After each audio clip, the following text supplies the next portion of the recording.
گوشتش مثلا حرامه، یا کسی با او کار بدی انجام داده که گوشتش حرام شده. دیگه شما نمیدونید کدام یکیش هست. شما یکی از اون گوسفندا رو بخرید بخورید، برای شما جایزه. خب این البته در این روایت درباره موضوعات، درباره احکام کلیه هم روایاتی هست که خواهد آمد دوستان عزیز. همین روایت دوم در اینجا، روایت بعد از این روایت 40، كل شيء هو لك حلال حتى تعلم أنه حرام بعينه فتدعه من قبل نفسك وذلك مثل الثوب يكون قد اشتريته وهو سرقه. هر چیزی که حلال دارد اینجا حلال دارد و حرام دارد، تا اینکه بدانید اون حرام به عین آن هست، حرام را به عینهی بدانید، پس او را ترک کنید، بقیش همش برای شما حلاله. اما اگر ندانستی حرام به عینهی کدامه، به عینهی حرام را ندانستی کدامه، مثلا یک جایی هست اونجا 40 تا دختر خانمه، یکی از اونها خواهر شماست، مثلا پدر شما سالها قبل این در این شهر آمده ازدواج کرده، میدانید که یکی از این 40 دختر خواهر شماست. پدر شما سالها قبل اینجا در این شهر آمده ازدواج کرده، اونجا یک خانمی هم از او یک دختر متولد شده، شما نمیدونید اون دختر کدامه. شما با یکی از این دخترها ازدواج میکنید، برای شما ایرادی ندارد. با دختر بعدی هم ازدواج بکن، با دختر بعدی هم ازدواج بکن، چون شما به عینی که نمیدونید خواهر شما کدامه. وذلك مثل الثوب يكون قد اشتريته وهو سرقه. یک لباس خریدی احتمال دارد که سرقت باشد. خب شما که نمیدونید سرقته، شما خریدی، بله این بر نوشی جانت. او المملوك عندك او المملوك عندك ولعله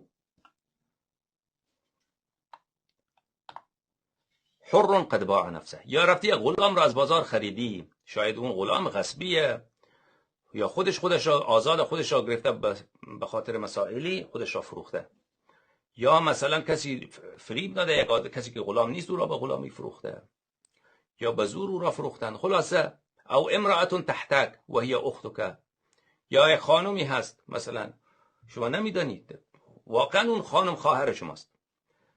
کسی مثلا رفته در یک شهری ازدواج کرده، قبل از او پدرش مثلا در اون شهر یک وقتی رفته بوده، زنی گرفته، زود طلاق داده و پدرش هم مرده، دیگه این شخص خبر نشد اون خانمی که در شهر دیگر اون خواهرشه، هیچ کسی هم نمیداند. این رفته خواستگاری کرده با اون ازدواج کرده، اون براش او چون نمیدانه، اگر فهمید خب حرامه براش خواهرشه، اما اگر نفهمیده ازدواج کرده هیچ، زن و شوهرن.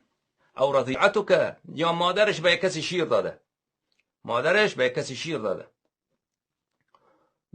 به خانم شیر داده، اون خواهر رضاعیشه، خب خبر نداره با اون رفته ازدواج کرده، ایرادی نداره.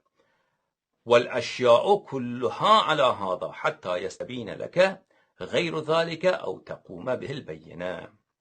اشیا همگیش اینچنینه، برای شما حلاله، برای شما حلاله، مگر اینکه روشن بشود که این حرامه، روشن بشود که ایشان خواهر شماست، یا اون پیرهن دزدیه، یا امثال آن، یا اینکه بیان مردم کسی بیاد بینه، دو نفر شهادت بدن. خیلی خوب، روایت بعدی را برای شما نشان بدم دوستان عزیز.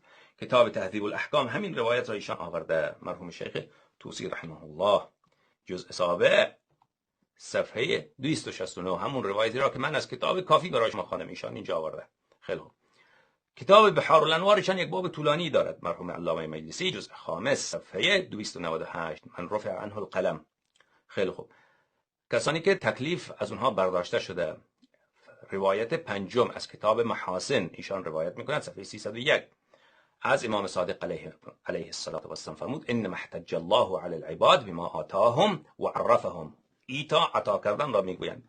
خداوند متعال احتجاج میکند، خداوند متعال حجت دارد بر بندگانش فقط نسبت به اون چیزهایی که اونها را عطا کرده و اونها را آتاهم هم در اینجا به معنای بیان کردن، اون چیزهایی که بیان شده، و عرفهم معرفی کرده. خب خداوند متعال جایی نگفته برای ما که مثلا نوشیدن چای حرامه، نوشیدن چای حرامه، روایت هم نداریم که نوشیدن چای جایزه، مستحبه یا مباح، اما همه چیز برای ما جایزه مادامی که دلیل قائم نشود که اون واجبه یا حرامه. خداوند متعال حجت آورده بر بندگانش را اخذ میکند، بندگانش را حساب میگیرد نسبت به کدام چیزا؟ نسبت به چیزهایی که بیان شده، گفته، اگر نگفته نوش جانتان انجام بدید. روایت بعدی را ببینید، حدیث دهم از کتاب شریف محاسن. خدمت امام صادق علیه السلام عرض کردم: هل جعل فی الناس عادات ینالون بها المعرفه آیا مردم یک وسیله خدا به مردم داده که احکام را با آن بدانند؟ قال لا، فرمود نه. شما از کجا احکام را میدانید؟ قال فهل كلفوا المعرفه؟ های مردم با تکلیف شده که مردم مثلا به دست بیاورند معرفت احکام را، که اون چیزی که در علم خدا هست اون را بیان در لوح محفوظ نزد اهل بیت علیهم السلام. فرمود لا، ان علی الله البیان لا یکلف الله العباد الا وسعها. نه، بیان نمودن احکام بر عهده خداوند متعال، بر عهده اهل بیت طاهرین علیهم السلام. خداوند متعال بندگان را مکلف نمی‌گرداند مگر به اندازه توانشان. و اون چیزی را که برای ما بیان نکرده ما هم توانش را نداریم که اونها را به اونها عمل بکنیم. اگر خدا نگفته که چیزی واجب هست، خب من نمیتونم بر اون عمل بکنم. چی میدانم اون واجبه؟ ولا یکلف الله نفسا الا ما آتاها. و خداوند متعال بنده را تکلیف نمی‌کند مگر نسبت به اون احکامی که اونها را به ما عطا کرده، برای ما بیان فرموده. روایت دیگر از امام صادق علیه السلام قال رسول الله صلی الله علیه و آله، فرمودن رفع عن امتی 9، از امت من 9 چیز حساب کتاب ندارد. 9 چیز از امت من حساب کتاب ندارد. چی؟ الخطا و النسیان. یکی از روی خطا، شما آب خوردی، اون آب نبود، کسی شراب گذاشته بود، شرابم رنگش سفید بود، یعنی بی رنگ مثل آب بود، شما اصلا نفهمیدی شراب خوردی. حاج آقا مست شده، ببینید. خب این حاج آقا گناهی نکرده بنده خدا، خب نفهمیده بنده خدا خطا کرده، از روی خطا به ایشون مثلا کسی به جای آب به شراب داده. و نسیان، یادش رفته، شما از یاد رفت نماز ظهر نخواندی، وقت نمازم گذشت، قضا شد، گناه نکردی، اصلا حساب کتابی ندارد، قضاش را به جا بیار. و ما اکره علیه، شما را اکراه کردن، شما را گرفتن، اینقدر زدن تا اینکه مثلا روزت را خوردی، اگر نمیخوردی میمردی. یا مثلا گفتن اگر روزت نمیخوری ما دستت قطع میکنیم، اگر نماز بخوانی مثلا ما چشماتو کور میکنیم. خب شما نمازت با در دلت بخوان دیگر، اصلا نماز نخوان، در قلبت بخوان، اصلا لبانت هم تکان بدی تو رو میکشن. خب این دیگر اون سجده و رکوع و سجود اصلا شما برداشته شده. و ما لا یعلمون، و چیزی را که ما نمیدانیم.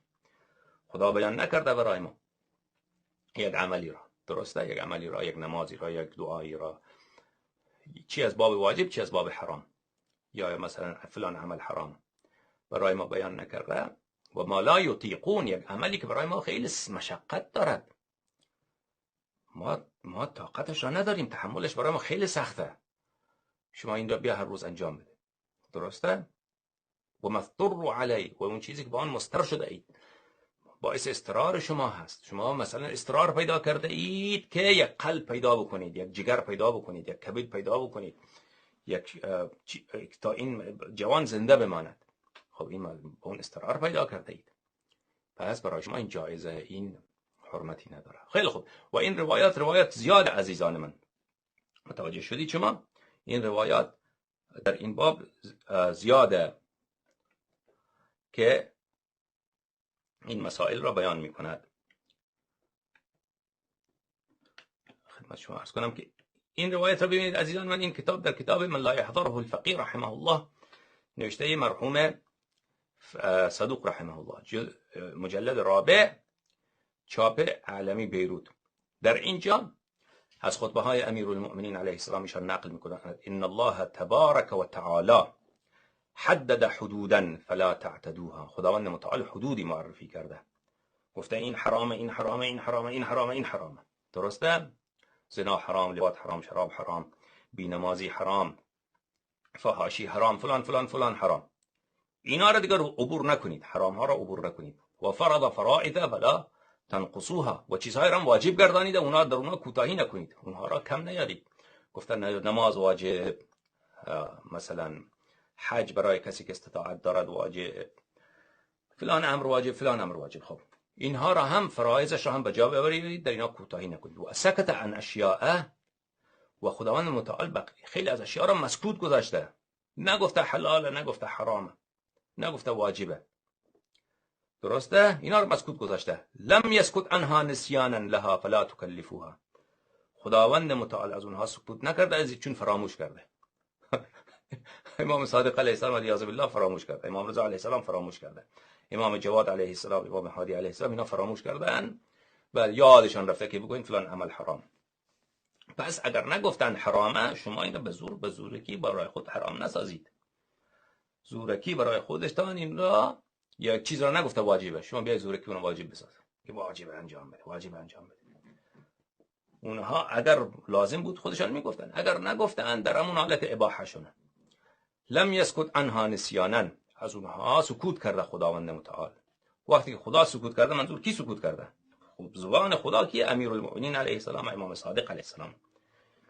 اینها زبان خداست. اینها سکوت پروردگار عالم دیگر واضحه. از اینها سکوت نکرده به خاطر اینها که نسیان فراموش کرده. فلا تکلفوها، در این امور خودتان را در تکلیف نیندازید، در مزیقه نیندازید که بیایید ما احترام بکنیم. چی بکنیم؟ بیایید ما مثلا اینجا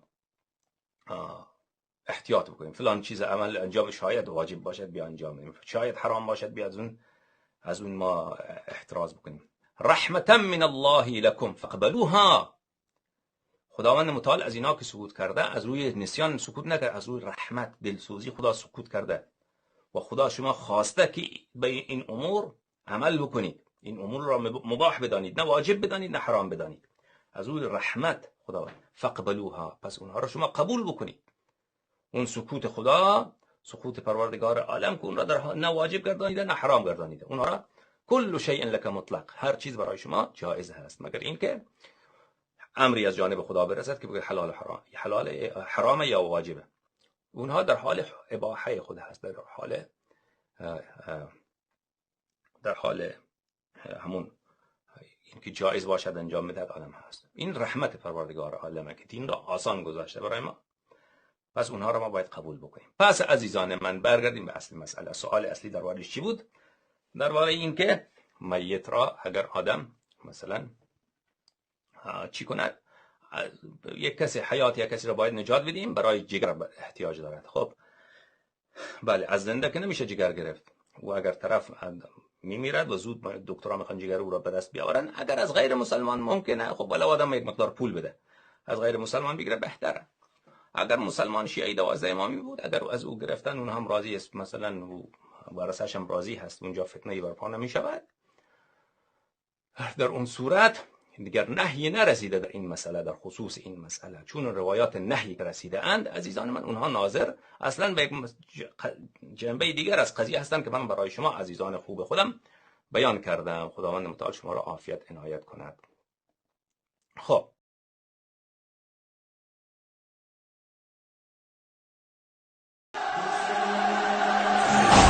شاه